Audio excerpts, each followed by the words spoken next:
जय हिंद दोस्तों, नमस्कार। देखिए, जब भी सत्ता परिवर्तन हुआ है, जब भी आज़ादी मिली है, तो युवाओं ने तानाशाही को उखाड़ के और आज़ादी का परचम पहले भी लहराया था और वही परचम दोबारा से लहराता हुआ दिख रहा है। देखिए, भले ही कांग्रेस पार्टी एक मजाक में बनाई गई पार्टी थी, लेकिन आप देख रहे हैं कि युवा देश का जो 65% जेन जी का मतलब जो युवा जनरेशन है, वो किस तरीके से पीड़ित है, वो किस तरीके की गुलामी झेल रही है। जब इंसान लगातार गुलामी झेलता है तो उसके अंदर वो भाव पैदा होता है आज़ादी वाला। जब अंग्रेज भारत में थे तो सुभाष चंद्र बोस जिस तरीके से फॉरेन कंट्री में जाके उन्होंने एक आज़ाद हिंद फौज बनाई थी, वही उसी तरीके की सेम पैरेलल एक आज़ादी दिख रही है भारत में। कि कांग्रेस पार्टी के जो कुछ यूथ है, उन्होंने उस आइडियोलॉजी को अपनाया जो वास्तव में होनी चाहिए एक लोकतांत्रिक देश में।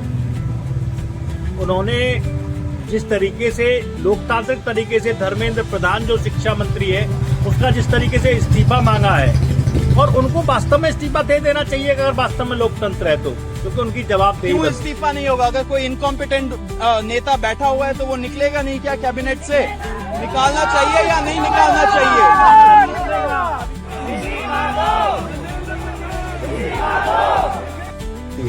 देखिए, आज का युवा जाग रहा है, आज का यूथ जाग रहा है, और आप देख सकते हैं कि जंतर मंतर पे भले ही हम लोग नहीं पहुंच पाए, लेकिन हमारी विचारधारा और हमारा साथ पूरी तरीके से उस जैन जी के साथ है जो सत्य की लड़ाई लड़ रहे हैं और जो संविधान की लड़ाई लड़ रहे हैं।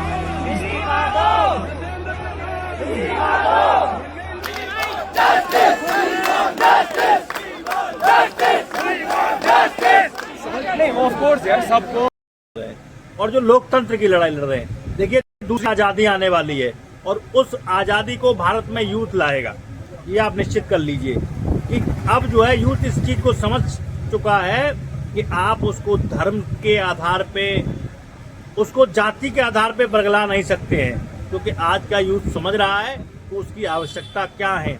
आज हर यूथ की और हर उस यूथ के पेरेंट्स की आवश्यकता ये है कि उसके बच्चे को एक अच्छी शिक्षा मिले, अच्छा स्वास्थ्य मिले, लोगों को अच्छी सुविधाएं मिले। लेकिन उसकी जगह पे क्या मिल रहा है कि धर्म के नाम पे दंगे मिल रहे हैं, धर्म के नाम पे बवाल मिल रहे हैं, और उसी का लाभ लेकर पार्टियां आनंद ले रही हैं। और देखिए, परीक्षाएं, जो जितनी भी परीक्षाएं 10 साल में आप उठा के देख लीजिए, ऐसी कोई भी परीक्षा नहीं होगी जो विवादित ना रही हो, जो लीक ना हुई हो। जो नीट जैसी परीक्षा है, जिसमें कई लोग बच्चों ने आत्महत्या कर ली क्योंकि वो इतनी मेहनत करके उस परीक्षा तक पहुंचे, वो परीक्षा तक लीक हो गई। तो आप इस चीज को समझ सकते हैं कि देश की हालत किस कदर जो है गर्त में जा चुकी है, और इस अगर गर्त से इस हालत को बचाना है तो यूथ को आगे आना पड़ेगा। वकील साहब, बताइए, यूथ जो है किस तरीके से जो है ये जो सत्ता में जो तानाशाह लोग बैठ गए हैं, जो दोबारा से जनता को मानसिक गुलामी में जीने के लिए मजबूर कर रहे हैं, उनको कैसे जो है जैन जी जो उखाड़ सकती है? बताइए वकील साहब। आज जो जंतर मंतर पर जो अभिजीत दीपकी के द्वारा जो आंदोलन किया जा रहा है, इसको देखिए कि ऐसी क्या मलाई है सत्ता में कि धर्मेंद्र प्रधान जी इस्तीफा नहीं दे पा रहे। एजुकेशन मिनिस्टर बन के बैठे हैं केंद्र में, ऐसी क्या विचारधारा है? और आपने देखा होगा कि फॉरेन कंट्रीज में ऐसा नहीं होता है। अदर पार्टियां, पॉलिटिकल पार्टियां लगातार प्रदर्शन कर रही हैं कि धर्मेंद्र प्रधान को हटाओ, इस्तीफा दे देना चाहिए, लेकिन अभिजीत दीपकी को जिस तरीके से वो जंतर मंतर पर प्रदर्शन कर रहे हैं, इस्तीफा मांग रहे हैं, धर्मेंद्र प्रधान जी को इस्तीफा दे देना चाहिए। कोई और क्यों इस्तीफा नहीं होगा? अगर कोई इनकॉम्पिटेंट नेता बैठा हुआ है तो वो निकलेगा नहीं क्या कैबिनेट से? निकालना चाहिए या नहीं निकालना चाहिए?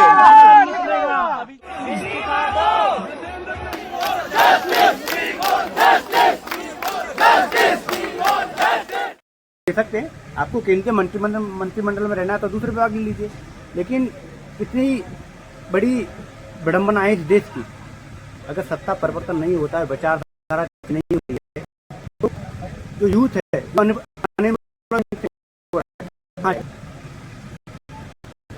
देश पहले भी आजादी के टाइम पर सुभाष चंद्र बोस, जैसे वकील साहब ने बताया, भगत सिंह, सुखदेव, राजगुरु, उन्होंने भी बलिदान दिया। तो क्या ये देश बलिदान मांग रहा है? क्या बलिदान चाहिए सरकार को?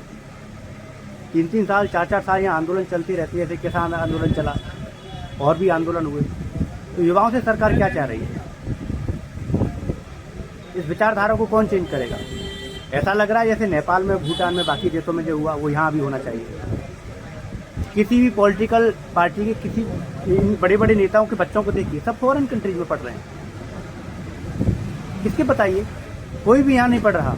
यहाँ जो पढ़ रहे हैं अपनी मेहनत का से आगे बढ़ना चाहते हैं, उनके पेपर लीक हो जाते हैं। कोई टीचर बोलना चाहता है, उसकी कोचिंग पर छापा पड़ जाता है। कोई युवा बोलना चाहता है, उसको जेल भेज दिया जाता है। कोई पत्रकार बोलना चाहता है, उसको जेल भेज दिया जाता है। देखिए, जो सच बोलता है, जो देश के लिए बोलता है, उसको एंटी टेरर बोल दिया जाता है, पाकिस्तानी बोल दिया जाता है, देशद्रोही बोल दिया जाता है। तो देखिए, इस तरीके से सरकार जो सत्ता है वो राजाशाही, तानाशाही सत्ता महसूस होती है कि भाई कोई बोल रहा है तो हम इसकी आवाज़ को दबा देंगे। तो क्या वास्तव में हम उसी तानाशाही, राजाशाही सत्ता में जी रहे हैं? क्या वास्तव में आज हम लोकतांत्रिक रूप से स्वतंत्र नहीं हैं? और इसी का कारण है कि आज जंतर मंतर पे इतने यूथ जो है प्रदर्शन कर रहे हैं। बहुत से यूथ वहाँ पहुँच जरूर नहीं पाए हैं, लेकिन तन से, मन से और हर तरीके से उसका समर्थन कर रहे हैं। और आगे अगर जरूरत पड़ी तो हर देश का युवा रोड पे होगा, ये आप जान लीजिए। अगर देश में वास्तविक परिवर्तन नहीं हुआ, वास्तविक जो लोकतंत्र की बहाली नहीं हुई, तो एक दिन युवा जो है सड़कों पे होगा और जो सत्ता में तानाशाह बैठे हुए हैं उनको उखाड़ फेंकेगा। तो देखिए, हम बिल्कुल काकरोच पार्टी की आइडियोलॉजी जो है, उसकी विचारधारा जो है, उसको हम बिल्कुल फॉलो करते हैं और हम जैसे जो युवा हैं वो भी फॉलो करते होंगे। और आगे अगर हमें ज़रूरत पड़ी तो हम उसका जो है हर तरीके से समर्थन भी करेंगे और हम जैसे बहुत जितने भी यूथ हैं वो समर्थन करेंगे। हम आह्वान भी करते हैं कि जो एजुकेटेड युवा हैं वो इस विचारधारा जो गंदी पॉलिटिकल पार्टियों की चल रही है, इससे हटके अपने भविष्य के लिए, अपने देश के लिए सोचें और अपने समाज के लिए सोचें। केवल धर्म के नाम पर बटे नहीं। ठीक है दोस्तों, आज हमारा टॉपिक जो काकरोच पार्टी जंतर मंतर पे जो प्रदर्शन कर रही है उसका समर्थन करने का था। और आप में से बहुत से जो लोग हैं वो जो समर्थन करना चाहते हैं वो इसी तरीके से जो है अपना एक जवाबदेही सरकार की तय होनी चाहिए।